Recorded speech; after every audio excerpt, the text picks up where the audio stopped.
एक पति पत्नी थे, गरीब थे, थोड़े से गरीब, ज्यादा नहीं, थोड़े। और पति थोड़ा धार्मिक प्रवृत्ति का था प्रारंभ में, और वो कहता था कि पैसा नहीं, पैसा कुछ नहीं, पैसा तो धर्म का हाथ का मैल है, ये तो आएगा और चला जाएगा, लेकिन सबसे अच्छा जो है वो है धर्म, धर्म की सेवा करो, धर्म की सेवा करो। लेकिन उसकी जो पत्नी थी वो थोड़ी सी क्या बोलते हैं, मनी माइंडेड होती है ना, थोड़ा पैसा नहीं होगा घर कैसे चलेगा, रोटी कैसे खाएंगे, ये कैसे होगा, वह कैसे हो, तुम समझते नहीं हो, तुम काम किया करो, मेहनत किया, ऐसे लाइक दैट। धीरे धीरे करके वो जैसे जैसे आगे बढ़ा तो उसके मन में वो पैसे का लालच बढ़ता गया, और पैसे का लालच बढ़ता गया। अब वो इस स्टेज पे पहुंच गया कि कैसे भी करके मुझे कोई ऐसा आइडिया मिल जाए कि कम समय में 100 का 1000 हो जाए, बहुत जल्दी। अब इस लेवल पे पहुंचे, पर संयोग ऐसा बन नहीं रहा था, और अब पूजा पाठ में उसका मन नहीं लगता था। एक बार क्या हुआ, एक वयोवृद्ध महात्मा शाम के समय उनके घर पे आया, ध्यान से सुनना, वयोवृद्ध महात्मा उनके घर पे आए और उन्होंने कहा, भैया मैं हरिद्वार जा रहा हूं, संध्या हो गई है, अब कहीं जा नहीं सकता, तुम कहो तो रात्रि में तुम्हारे यहां रुक जाऊं और सुबह चला जाऊंगा। अच्छा, वो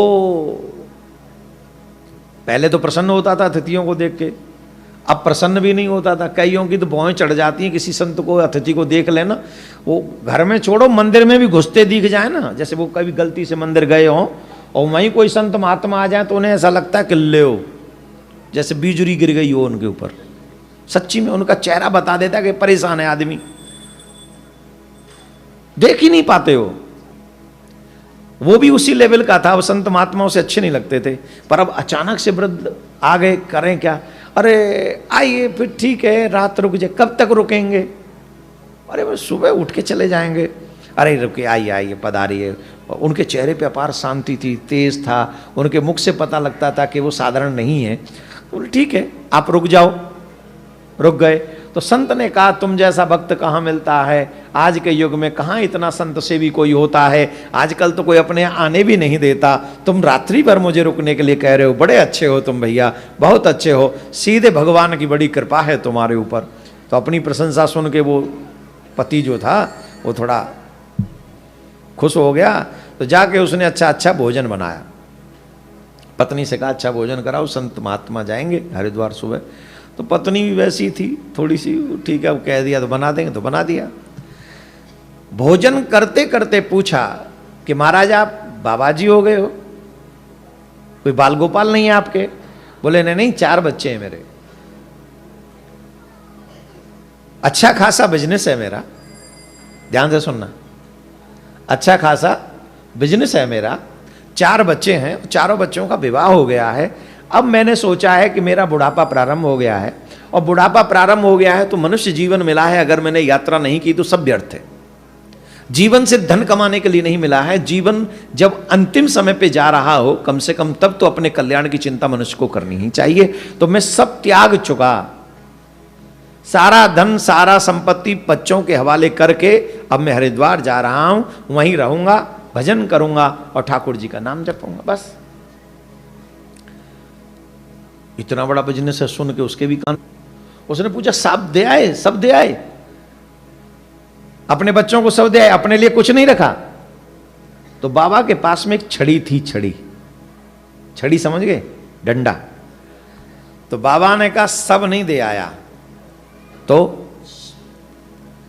बोले 500 स्वर्ण की मोहरें मैं अपने साथ लेके आया हूं।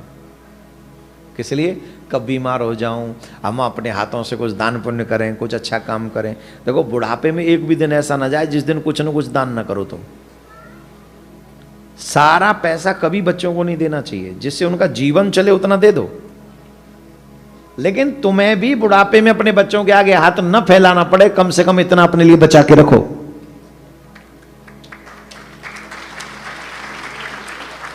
जो भारत से बच्चे आए हैं उनको बुरा लग रहा होगा ये बात, कि हम स्ट्रगल कर रहे हैं, तुम ऐसे सिखा रहे हो।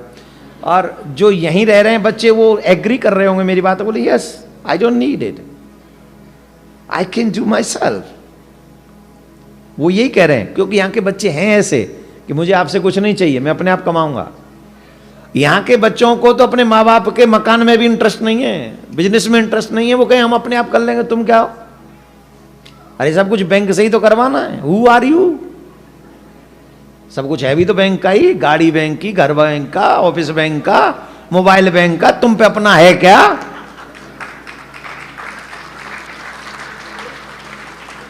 करे जाओ और भरे जाओ। अच्छा बोल, मैं ज्यादा तो नहीं कह दिया। जितनी लंबी गाड़ी में आदमी चल रहा है ना, उतना ही लंबा कर्ज है उस पर बैंक का। एम आई राइट और रॉन्ग? क्या बोलते हैं उसको? मॉर्गेज। भरे जाओ भरे जाओ। खैर, पर यहां के बच्चे इतने अच्छे हैं, वो कहते हैं हमें आपका नहीं चाहिए, हम अपने आप कर लेंगे। तो उन्होंने कहा कि भाई तुम सारा बच्चों को क्यों दे के जाओगे? सारा दे दिया? बोले नहीं, मैंने अपने लिए भी रखा है। बोले कितना? बोले मैंने 500 सोने की मोहरें रखी हुई हैं, जब मैं माँ जाऊँगा, हरिद्वार जाऊँगा, कुछ दान करूँगा, कुछ भंडारा करूँगा, कुछ संतों को भोजन आदि आदि, मतलब शुभ काम करूँगा। कहाँ है वो? है कहाँ? तो उन्होंने कहा इस छड़ी में मैंने छुपा रखी है, 500 है। ठीक। अब वो बाबा तो सो गए। अब उस पति का पूरा ध्यान उस छड़ी पे है, और वो सोच रहा है कि अब इसका मैं क्या करूं। पर मन कह रहा है no, don't do this, this is wrong. आत्मा कह रही है गलत है, ये तुम्हें नहीं करना चाहिए। लेकिन जो लोभ का मन है ना, लोभी मन जो है, वो कह रहा है अरे ये बुढ़ा करेगा क्या, ये बुजुर्ग करेगा क्या, इसके किस काम का, मेरे काम आ जाएगा, इसके कोई काम नहीं आएगा। उसी समय उसकी पत्नी आ गई और पत्नी ने कहा क्या सोच रहे हो? सुना तो उसने भी था ना। बोले जो मैं सोच रही हूं वही तुम सोच रहे हो। बोले नहीं, ये ठीक नहीं है, हर मनुष्य को अपने कर्म का फल भोगना पड़ता है, ये ठीक नहीं है, ये मुझे नहीं करना है। बोले कुछ नहीं, इनको इतना अच्छा भोजन कराया है, दाल में घी डाल के खिलाया है, सुनने के लिए अपना बिस्तर दे दिया है, इनकी सेवा अगर करी है तो कुछ तो इनको भी चुकाना पड़ेगा। बोले देखो चोरी करना अपराध है। अरे कोई अपराध नहीं है, करेंगे क्या 500 का? कुल मिला के पति का जो आधा अधूरा मन था, पत्नी ने उसे पूरा कर दिया। बाबा सोते रहे और वो उनमें से 500 मोहरें निकाल ली और उसमें लोहे के सिक्के भर दिए जो थे 500, उतना ही वजन। सुबह उठे बाबा चले गए हरिद्वार। हरिद्वार पहुंचे, गंगा स्नान किया, गंगा स्नान करके सब बढ़िया रहा, अच्छा हो गया। सुबह मंदिर में पहुंचे तो देखा बहुत साधु संत हैं वहां, भोजन कर रहे हैं, आदि अच्छा कार्य कर रहे हैं। तो वहां के व्यवस्थापक के पास वो महात्मा गए और उन्होंने पूछा कि भंडारे की व्यवस्था में कितना खर्चा आ जाता है, यहाँ जितने संत जिम रहे हैं, ठाकुर पूजा में आदि आदि में, ये कितनी ऐसी व्यवस्था है जो टोटल खर्चा, मेरी इच्छा है कि हम ये करें। ठीक, बोले बताऊंगा थोड़ा हिसाब किताब करके। तो उन्होंने कहा लगभग 450 पौने 500 सोने की असरफी मोहरें लगेंगी और 10-20 इधर या 10-20 उधर। बोले कल की सेवा मेरी तरफ से है, कल की सेवा मेरी तरफ से आप करवाओ। तो उसने जो रसोईया जी थे मंदिर के, उन्होंने पूरी अरेंजमेंट कर दिया। बड़े सुंदर संत महात्माओं को भंडारे की व्यवस्था करवाई, खीर पुआ और बढ़िया चकाचक बढ़िया, और ठाकुर जी की सुंदर पोशाक, ठाकुर जी के लिए उस फूलों का बंगला, सब व्यवस्था। वो ये चाह रहे थे कि मरने से पहले मैं सब अच्छे काम कर जाऊं।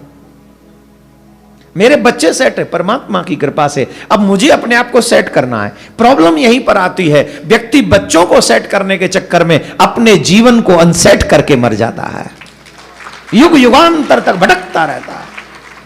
मनुष्य जीवन सिर्फ बच्चे सेट करने के लिए नहीं मिला है, मनुष्य जीवन इसलिए भी मिला है कि बच्चों को सेट करने के साथ साथ अपने आप को भी सेट कर जाओ, क्योंकि हमारी सेटिंग परमात्मा से होना इसी मनुष्य जीवन में संभव है और किसी योनि में उससे हमारी सेटिंग नहीं हो सकती।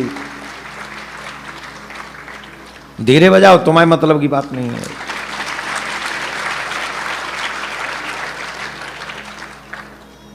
तो कहते थे हम अच्छे काम करें, उन्होंने बड़ा सुंदर भंडारा किया, सब व्यवस्थाएं, बड़े बड़े साधु महात्मा आए, सब बाबा की प्रशंसा करने लगे, अरे बड़ा सुंदर व्यवस्था है भैया, अरे खूब जियो, तुम्हारा कल्याण हो, आदि आदि आदि आदि, बहुत चकाचक। अब वो सोचने लगे कि चलो मैं इनका सारा कर्ज चुका देता हूं, जो भी लगा है सेवा पूछ ली कितने की सेवा लेके चलता हूं, इतने तो है ही है जितना इन्होंने बोला था। तो वो छड़ी को खोलने के लिए गए, बोले एक बार और काउंट कर लूं। तो वो देखा तो उसमें तो सब अदृश्य था, और वो जब अदृश्य था तो उनकी दिल की धड़कन पे जो असर हुआ होगा, एकदम से इफेक्ट हुआ होगा, यू नो वेरी वेल कि क्या हुआ होगा। अब उसमें सोने की मोहरें नहीं थी, लोहे के सिक्के थे। वो कांपने लगे, वो थर थर कांप रहे थे। कांप क्यों रहे थे? कि जब इनको ये पता चलेगा कि मेरे पास धन नहीं है तो कितना बड़ा अपयश हो जाएगा। उन्होंने मेरे विश्वास पर यहां पर सारी व्यवस्था की और आज मेरे पास कुछ नहीं है। देखिए, बेशर्म लोगों की नजरों में इज्जत की कोई वैल्यू नहीं होती, और जिसने जीवन भर सम्मान की जीवन जिया हो वो अपमान का एक क्षण भी जीना नहीं चाहता, क्योंकि उसके जीवन में अपमान का एक क्षण भी मृत्यु के ही समान है। और ऐसे सम्मानी लोग मृत्यु को तो स्वीकार कर सकते हैं, अपमान को स्वीकार नहीं कर सकते। उन्होंने सोचा कि मैं अब जीवित नहीं रह सकता, और उन्होंने अपने आप के गले में फांसी का फंदा लगाया और समाप्त कर लिया अपने आप को। क्यों? मैं उनको क्या जवाब दूंगा, मैं उनसे क्या जवाब दूंगा।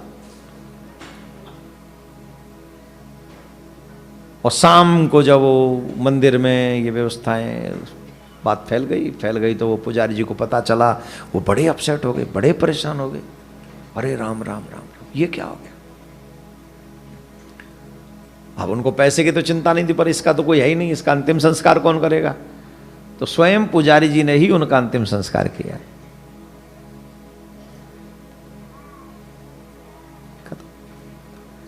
पूरे हरिद्वार में इस विषय को मुश्किल हो गया, अरे राम बड़ा बुरा हो गया, बड़ा अच्छा भंडारा किया और ये हो गया वो हो गया, जो भी।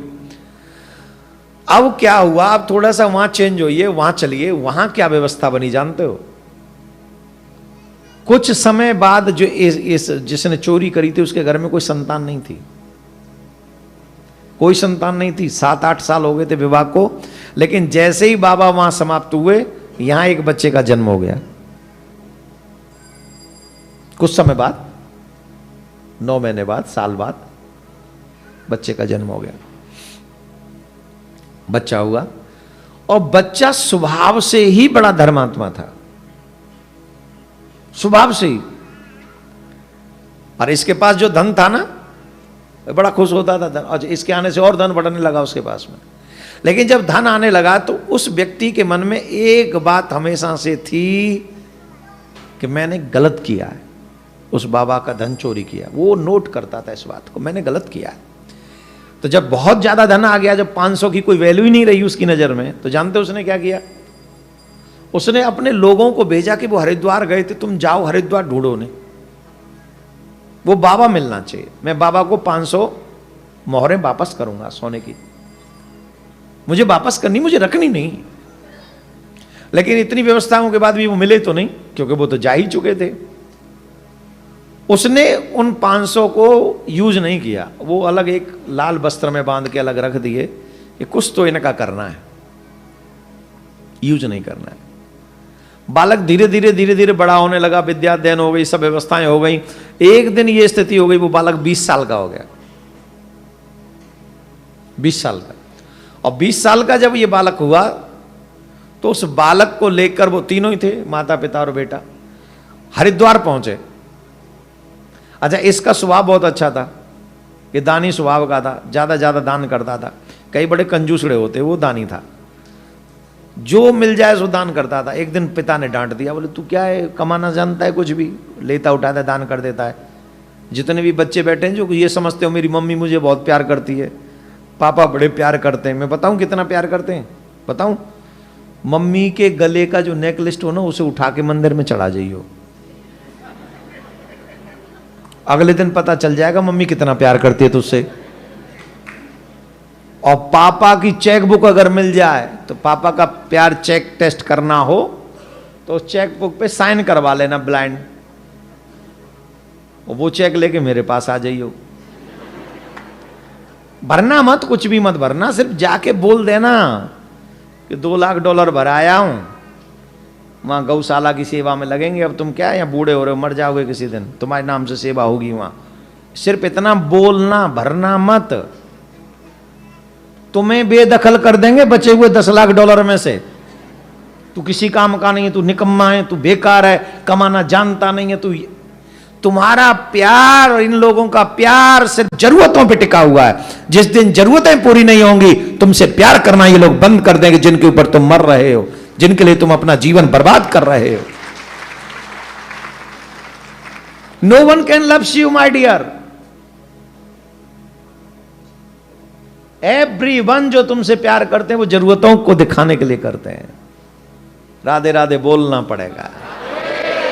ऐसे देख कैसे बोल रहे, और जोर से बोलना पड़ेगा। तो ये बात हो गई। अब क्या हुआ, तो एक दिन उस बच्चे ने कहा पिताजी अगर इतना ही बुरा हूं तो मैं सब छोड़ के चला जाता हूं, तुम अपना हैंडल कर लो, मेरे से तो किसी का दुख नहीं देखा जाता। मुझे अगर भगवान ने हमें दे रखा है तो हमें दूसरों की सहायता करनी चाहिए, इसमें हमारा जा क्या रहा है। अरे हम लेके आए नहीं, हम लेके जाएंगे नहीं। और वो पिता कह रहा है हमसे पूछना कैसे कमाया है, इतना आसान नहीं है यहां आके कमाना, बहुत मुश्किल है। टैक्सी चला चला के सीखे हमने, पंप पे पानी भरते क्या भरते, और गैस भर भर के कराया। और स्टूडेंट लोग जो यहाँ आते हैं, ओह माय गॉड, एक तो जॉब नहीं मिलती, जॉब भी मिलती है तो रेस्टोरेंट में मिलती है, रेस्टोरेंट में भी छुप के मिलती है। इसका मतलब मैं यहाँ के जानता हूं ना सिस्टम को, कितना मुश्किल। और उसका मिसयूज करते हैं लोग, जानते हैं कि ये जॉब नहीं कर सकता, उसका भी मिसयूज करते हैं। यही कलयुग के लोग हैं जहां तुम्हारी मजबूरी का फायदा उठाया जाए। ये कलयुग के ही लोग हैं। होना उल्टा चाहिए, अरे मेरे भारत से आया है, अच्छा अच्छा अच्छा, मैं दूंगा तुझे $1 और एक्स्ट्रा दूंगा, ले मैं देता हूं कर। पर वो भावना ही नहीं है, एकदम गुठली चुसी चुचाई, एकदम जैसे आम के बाद रस चूस लो फिर गुठली चूस लो, चूस के भी उसे सुखा दो, और तब भी लगा हुआ है खींचने, एक आध बाल आई जाए। और ऐसे लोग हैं, मजबूरी का फायदा उठाते। ज्यादा तो नहीं कह दिया पर सच तो यही।